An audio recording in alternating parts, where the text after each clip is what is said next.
এখন আমাকে দেখলে আমি আমি আশীর্বাদ করি আপনারা আপনারা ভালো থাকেন, তাহলে তো আমি ভালো থাকবো। আমাকে তো দেখার কেউ নেই, আমি গ্রামবাসীরা দেখে তাই। এই দিন আজকে আমি কি করবো? তো আবারও চলে এলাম আরেকজনের কাছে। আপনার নাম কি? আমার নাম সন্ধ্যা সাধু। সন্ধ্যা সাধু। সাধু। আপনি কি চোখে দেখতে পান না? না, মানে ছোট ছোট থেকেই চোখে দেখি না আমি। ছোট থেকেই চোখে দেখেন না? হুম। তো আপনি এখানে কি একাই থাকেন? হ্যাঁ, রান্নাঘরে আমি একা থাকি। তার লোকের রান্নাঘর, আমার ঘর বাড়ি কিছু নেই। আপনার কোনো ঘর বাড়ি নেই? না। আপনি লোকের রান্নাঘরে থাকেন, হ্যাঁ, মানে আপনাকে থাকতে দিয়েছে? হ্যাঁ, ওই দাদা বৌদি ডাকি সেই জন্য থাকতে দিই। ও আচ্ছা, যাদের বাড়ি আর কি তারা আপনাকে ওইখানে থাকতে দেয় হ্যাঁ, রান্নাঘরে, তাই আপনি হ্যাঁ, ওখানেই থাকেন। হ্যাঁ। তা আপনার খাওয়া দাওয়া আপনার চলে কি, এটা কিভাবে চলে? খাওয়া দাওয়া স্কুল থাকলে স্কুল থেকে ভাত নিয়ে আসে, এনে খাই। আর আচ্ছা। যখন স্কুল না থাকে তখন এরা দেয়, ওরা দেয়, যে যখন পারে সে যখন দেয়। ও এরা। মানে যেখানকার যে প্রাইমারি স্কুল আছে সেখান থেকে খাবার দেয়? হ্যাঁ, তো সেখান থেকে আপনাকেও কিছুটা খাবার দেয়? হ্যাঁ, মানে ওখান ওই থেকে? ক্লাবের ছেলেরা বলে দিয়েছে সেখান থেকে দেয় আর কি। আচ্ছা আচ্ছা, উম, মানে ক্লাবের ছেলেরা বলেছে যে হ্যাঁ, আপনি এলে আপনাকে খাবার দেওয়া হ্যাঁ, হবে। রান্না আর না করতে হলে পারি না এখান তাই। থেকে এই বাড়ি হ্যাঁ, ওই বাড়ি থেকে আপনাকে খাবার দেওয়া হয়, হ্যাঁ, সেই খাবারটা আপনি হ্যাঁ। খান আর কি। শনিবার রবিবার এরা দেয়, তারপরে ওই আশেপাশে একজন দেয়, ওই যে একবার যে ভাত খেয়ে আসলাম এখন ওরকম দেয়, যে যখন দেয় তখন খাই। এরা দেয়, যেই বাড়ি থাকে এরাও তো দেয় সময়, এরাও তো ওদেরও তো কষ্টের সংসার, তাও ওরা দেয় সুবিধা অসুবিধা, রাত্রিবেলা ছাড়া দেয় টুকটাক যেরকম পারে দেয় আচ্ছা, মোটামুটি। আপনি যে একা থাকেন আপনার কষ্ট হয় না? কিসে? একা আপনার কোনো থাকি। কষ্ট হয় না চলা চলাফেরা করতে? চলাফেরা করতে এখন অভ্যাস হয়ে গেছে, কি করব, করতে তো হবে, না করলে কে দেখবে, কে করবে? মানে আপনার পরিবারের ফ্যামিলির কেউ নেই? না, আমার মা বাবা কেউ নেই, ভাই ঠাই নেই। তো বুঝতে পারছেন বন্ধুরা, উনি জন্মগত অন্ধ। তো বাবা মা ভাই বোন কেউ নেই। উনি এক দাদা বা দাদা বৌদি ওনাকে থাকতে দিয়েছে এই পাড়াতে, তা উনি রান্নাঘরে থাকে। আর খাওয়া দাওয়ার কথা তো আপনি শুনলেন, কোথা কোথা থেকে খাবার ওনার জোগাড় হয়, ক্লাব থেকে বলেছে তাই ওনাকে খাবার দেওয়া হয় কোনো কোনো দিন, আর না হলে পাড়া প্রতিবেশী যারা আছেন তারা ওনাকে খাবার দিলেই উনি খায়। এখানকার যারা আছে গ্রামবাসী সবাই আপনার আশীর্বাদে সবাই আমাকে ভালো। তো আপনার কথা আমাকে এই পাড়া প্রতিবেশীরা দিদিরা আমাকে বলেছিলেন যে আপনি এখানে থাকেন, চোখে দেখতে পান না। তো তার জন্যই আমার আপনার কাছে আসা। যদি আপনাকে আমি আমার আমার আমার নিজের থেকে যদি কোনো রকম সাহায্য করি, আপনি কি সেই সাহায্য নেবেন? হ্যাঁ, আমি কেন নেবো না? আমাকে যেটুকু দেবে আমি সেটুকুই দেবো। এখন আমাকে দেখলে আমি আমি আশীর্বাদ করি আপনারা আপনারা ভালো থাকেন, তাহলে তো আমি ভালো থাকবো। আমাকে তো দেখার কেউ নেই, আমি গ্রামবাসীরা দেখে তাই। এই দিন আজকে আমি কি করবো? তাহলে ওনার কষ্টটা বুঝতে পারছেন যে গ্রামবাসীরা ওনাকে সাহায্য করে, খেতে দেয়।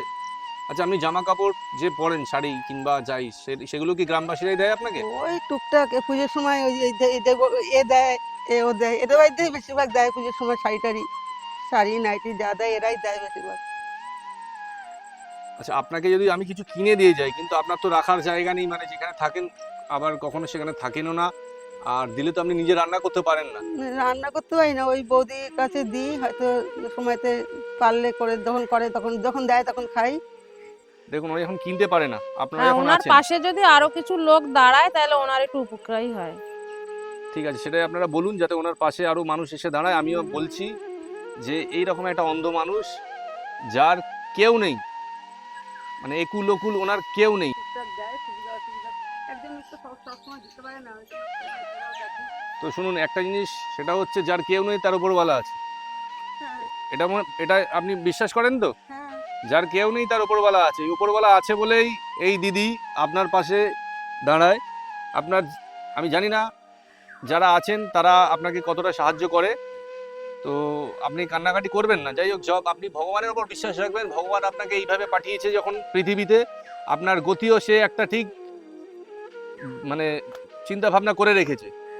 তো আমি আমার পক্ষ থেকে একটু আপনাকে শুনুন, আপনি তখন কেনাকাটা করতে পারবেন না নিজে নিজে, কিন্তু এই মানে কিনেও যে দিয়ে যাব সেটা রাখারও জায়গা নেই আপনার।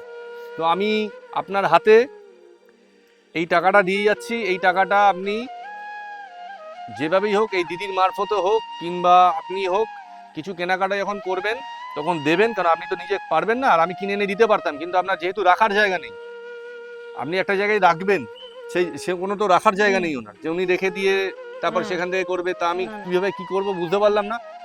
তাই ওনাকে আমি ক্যাশ টাকা কিছু দিয়ে যাচ্ছি হাতে, তো সেটা নিয়ে উনি খরচা করুক আপাতত। আচ্ছা, আমার পক্ষ থেকে আমি আপনাকে এই টাকাটা দিলাম, ঠিক আছে? রাখুন, হাত দাঁড়ান, রাখুন। আপনি এই টাকাটা নিয়ে ঠিক এই আছে, দিদিকে কিংবা যেভাবেই হোক খরচা হ্যাঁ, করবেন, ঠিক আপনার যেমন মনে হবে আপনি খরচা করবেন। ঠিক আছে। আমি আবারও আসবো, ঠিক আছে? এক মাস পরে আমি আবারও আসবো, এসে আপনাকে দেখে যাব আপনি কেমন আছেন, তখন আপনাকে আমি এসে যতটা পারবো আমার পক্ষ থেকে, আমার তরফ থেকে আমি যতটা পারি আমি দিয়ে যাব। আপনি খুশি হয়েছেন দিয়ে গেলাম? হ্যাঁ, আমি খুব খুশি হয়েছি, আপনারা ভালো থাকেন।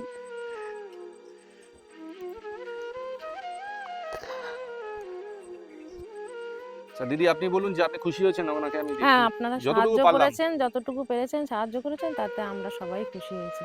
ওনার একটু উপকারী হবে। আপনি তো থাকেন, একটুখানি দেখবেন, কারণ উনি তো একেবারেই অসহায় মানুষ, ওনার সে একেবারেই তো মানে কি আমরা বলবো। যতটুকু পারি সাহায্য করি। তাহলে আজকের মতো আমরা এখান থেকে বিদায় নিচ্ছি, ঠিক আছে? আমরা আবার আসবো, আমি আবার আসবো, আপনাকে কথা দিয়ে যাচ্ছি, আমি আবার আসবো, এসে আপনার পাশে অবশ্যই আমি দাঁড়াবো। আপনি ভালো থাকবেন, ঠিক আছে? হ্যাঁ, আপনারাও ভালো থাকেন, আর সাবধানে থাকবেন। আপনারা ভালো থাকেন। আমাকে একটু দেখেন আর কি করবো, আমার তো আর কেউ নেই। আমার বন্ধুরা যারা দেখছেন, ভিডিওটা দেখবেন, তারা বুঝতেই পারছেন তো, এই অসহায় মানুষগুলোকে দেখলে মানে সত্যি বলছি চোখে জল চলে আসে। তো আপনারা একটু দয়া করে ভিডিও দেখার পরে বেশি করে শেয়ার করবেন, ভিডিওটা পুরো দেখবেন, যাতে এই মানুষগুলোর পাশে আমি আরো ভালোভাবে থাকতে পারি। তো আজকে এখান থেকে আমরা বিদায় নিচ্ছি, আবার পরবর্তী ভিডিও অন্য কোনো পরিবারে অন্য কোনো মানুষের সাথে।